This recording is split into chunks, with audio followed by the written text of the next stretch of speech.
There was this man named Roy.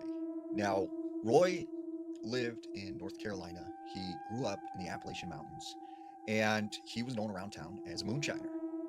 Now, he said, there was this period of time where he had several stills that were located up in the mountains. And he said he kept getting busted, and they kept finding his stills and shutting him down. So he advised a plan to go deep into the woods and set up a still that was so far away that no one could get to it.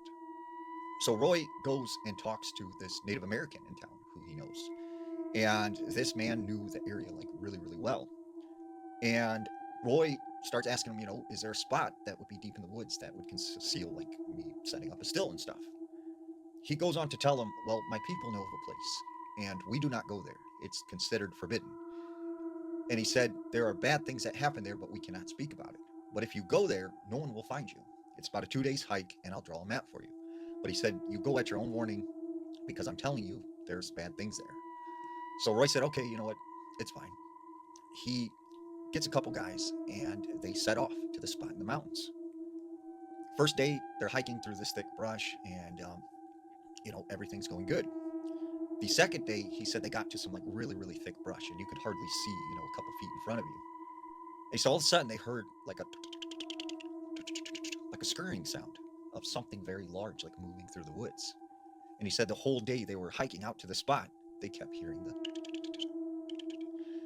And he said, it just gave them chills because they could not see what this was, but they could hear it like going around them and following them as they hiked up to this area.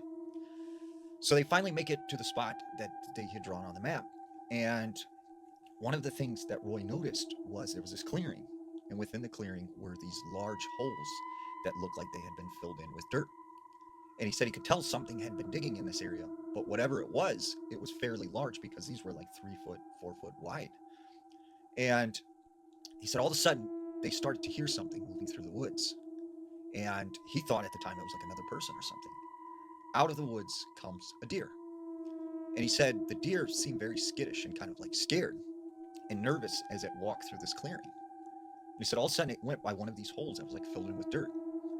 And it stood there for a second, stared at them, and the next thing they knew, this something came out of the ground and it dragged it under the ground. And he said it was there 1 second, the next second, like this deer was gone. And they're kind of like, what just happened? What just happened? And so Roy walks over to this hole that's like filled in with dirt, and he sees like four things kind of sticking out of the dirt. And he said the best way to describe it was it looked like a pipe cleaner, like these pipe cleaners were sticking out of the ground, but they were, the size of a baseball round.